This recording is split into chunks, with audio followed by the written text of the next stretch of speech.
খটৰা স্নাতক মহাবিদ্যালয়ত আজিৰ পৰা মুকলি হ'ল কম্পিউটাৰ প্ৰশিক্ষণ কেন্দ্ৰ।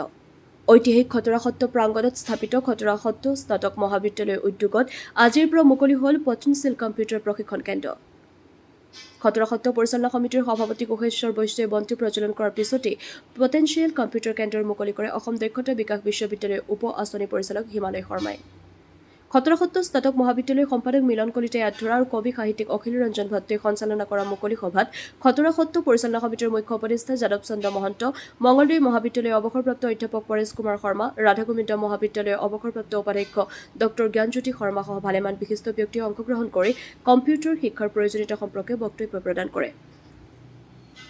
News desk AIN live.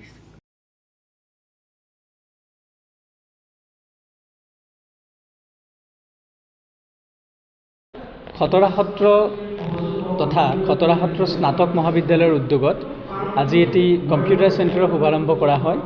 Potential computer চেণ্টাৰৰ সহযোগত এই কম্পিউটাৰ শিক্ষাৰ প্ৰতি যিটো কম্পিউটাৰ শিক্ষাৰ যিটো প্ৰয়োজনীয়তা, এই প্ৰয়োজনীয়তাটো এই চেণ্টাৰটোৱে এই অঞ্চলটোৰ কাৰণে এটা যোগাত্মক বাৰ্তা কঢ়িয়াই আনিব বুলি মই আশা কৰিছোঁ।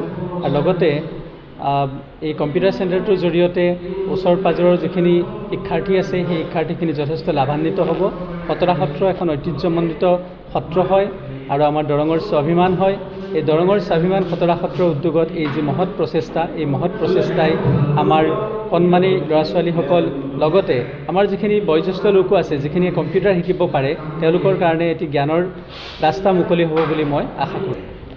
দৰঙৰ কম্পিউটাৰ শিক্ষাৰ পৰ্যায় বুলি ক'লে যদি আমি চাওঁ যে নতুন প্ৰজন্মইতো কম্পিউটাৰ জানে, কিছু পৰিমাণে জানে, কাৰণ তেওঁলোকৰ শিক্ষাতেই কম্পিউটাৰ অলৰেডি আছেই। কাৰণ তেওঁলোকৰ আজিকালিতো যিটো ৰাষ্ট্ৰীয় শিক্ষানীতি আছে, শিক্ষানীতিৰ অধীনত প্ৰাথমিক পৰ্যায়ৰ পৰাই কম্পিউটাৰ জানিব লাগে আৰু আমাৰ স্কুলবিলাকতো কম্পিউটাৰ লেববিলাক আছে। মই ভাবোঁ যে দৰঙৰ কম্পিউটাৰ শিক্ষাৰ যিটো কণ্ডিশ্যন গোটেই ৰাজ্যখনৰ বাকী জিলাবিলাকৰ যেনেকুৱা ঠিক তেনেকুৱাই হ'ব। পটেনচিয়েল যিটো চেণ্টাৰ তেওঁলোকে আৰম্ভ কৰিছে, পটেনচিয়েল কম্পিউটাৰ চেণ্টাৰৰ উদ্যোগত, এই চেণ্টাৰটোৰ জৰিয়তে মেইনলি যিখিনি আমাৰ প্ৰাথমিক পৰ্যায়ৰ যিখিনি মানে কম্পিউটাৰ নলেজ, সেই নলেজখিনি তেওঁলোকে আগবঢ়াব। মাইক্ৰ'ছফ্ট উইণ্ড'জ ৰিলেটেড যিখিনি কথা থাকিলে, তাৰপিছত তেওঁলোকে MS word, MS Excel, MS PowerPoint এইবিলাক তেওঁলোকে শিকাব। লগতে একদম আৰম্ভণিৰ যিখিনি মানে কম্পিউটাৰ বেছিক বস্তুখিনি তেওঁলোকে শিকাব, যাতে ভৱিষ্যতৰ কাৰণে তেওঁলোকে নিজৰ কম্পিউটাৰ জৰিয়তে আৰু কেনেকুৱা ধৰণৰ জীৱিকাৰ বাট তেওঁলোকে মুকলি কৰিব পাৰে, সেই ক্ষেত্ৰত সেই দুৱাৰখন মুকলি। নমস্কাৰ। আমাৰ অতিকে ভাল লাগিল 458 বছৰীয়া এই প্ৰাচীন খটৰা সত্ৰ। এই সত্ৰখনত আধ্যাত্মিকতাৰ উপৰিও আমি এই মহাবিদ্যালয়খন স্থাপন কৰিছিলোঁ। ইয়াত শিক্ষানীতিটো চলি আছেই, আমাৰ ৰাষ্ট্ৰীয় শিক্ষানীতিৰ হেৰিত আগৰ, কিন্তু এতিয়া নতুনকৈ যিটো কম্পিউটাৰ শিক্ষা ইয়াত মানে আজিৰ পৰা আৰম্ভ হ'ল। এই পটেনচিয়েল যিটো অনুষ্ঠানটো আৰম্ভ কৰিছে আৰু তেওঁলোকে অতি কম খৰচতে ছাত্ৰ ছাত্ৰীক যাতে শিকাব পাৰোঁ এই ব্যৱস্থাটো হাতত লৈছে। গতিকে আমি অত্যন্ত সুখী, খটৰাৰ ৰাইজ, সত্ৰবাসী ৰাইজ, খটৰা পৰিচালনা সমিতি। আমি আশা কৰোঁ আমাৰ অঞ্চলৰ দুখীয়া ছাত্ৰ ছাত্ৰীসকলে এই অনুষ্ঠানত অংশগ্ৰহণ কৰি তেওঁলোকে যাতে প্ৰাথমিক কম্পিউটাৰ শিক্ষাখিনি লৈ আগুৱাই যাব পাৰে, তাৰে ভগৱানৰ ওচৰত প্ৰাৰ্থনা জনাইছোঁ। নমস্কাৰ। আমাৰ খটৰা সত্ৰৰ যি ঐতিহ্যমণ্ডিত খটৰা সত্ৰ 458 বছৰীয়া, এই 458 বছৰীয়া খটৰা সত্ৰ ইতিমধ্যে 2020 চনতে খটৰা স্নাতক মহাবিদ্যালয় প্ৰতিষ্ঠা কৰিছে। আৰু এই প্ৰতিষ্ঠাৰ মূল কাৰণেই হ'ল যে অকল আধ্যাত্মিকতাৰ জৰিয়তে শিক্ষাটো নিব লাগে, তেতিয়াহে মূল শিক্ষা এটা হ'ব। এতিয়া বহুত পাছ কৰিব পাৰে ল'ৰাই, ডাক্তৰ হ'ব পাৰে, ইঞ্জিনিয়াৰ হ'ব পাৰে, যদি আধ্যাত্মিকতাটো নাথাকে তেতিয়াহ'লে কেতিয়াও কিন্তু এজন মানুহ নহয়। এতিয়া আমি লাগিছোঁ যে খটৰা সত্ৰ পৰিচালনা সমিতি আমি লাগিছোঁ মানুহ গঢ়াৰ ক্ষেত্ৰত।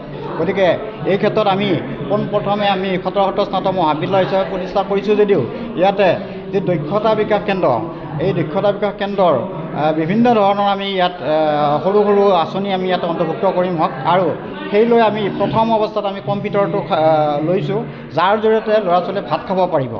এতিয়া শিক্ষানীতিটো যদিও আগত আমি শিক্ষানীতিৰ ভুল ধৰিব পৰা অৱস্থা নাই, তথাপিতো শিক্ষাটো আৰম্ভণিৰ পৰা লৈ আহি ঠিক ডিগ্ৰীটো পাছ কৰি ল'ৰাটো এৰি দিলে আৰু ল'ৰাটোৱে কি কৰি খাব, তাৰতো একো এটা অৱস্থা নাই। কিন্তু এতিয়া আমি ভাবিছোঁ যে এই নতুন শিক্ষানীতি মাননীয় আমাৰ অসম চৰকাৰে যি ওলাইছে সেই শিক্ষানীতিৰ জৰিয়তে আমি আমাৰ ল'ৰা ছোৱালীয়ে পৰীক্ষা পাছ কৰি অন্ততঃ সি কিবা এটা অন্ততঃ পাব তাৰমানে। গতিকে সেইলৈ আমি প্ৰথম পৰ্যায়ত আমি কৰিছোঁ কম্পিউটাৰ চেণ্টাৰ পটেঞ্চিয়েলৰ সহযোগত আমি কৰিছোঁ যদিও এতিয়া আমি স্বতন্ত্ৰভাৱে আমি কৰিম, যিহেতু প্ৰথমে এইটো এপ্লিকেশ্যনটো নাপায়, গতিকে ডিপ্ল'মাটো নাপায়, গতিকে আমি পিছত আমি এইটো আমাৰ খটৰা সত্ৰৰ নিজাববীয়া হ'ব। এতিয়া সদ্যহতে আমি এই পটেঞ্চিয়েলৰ জৰিয়তে আৰম্ভণিটোহে কৰিছোঁ। ইয়াৰ পিছত আকৌ আমি যিকোনো খবৰ বিজ্ঞাপনৰ বাবে যোগাযোগ কৰক 7896121996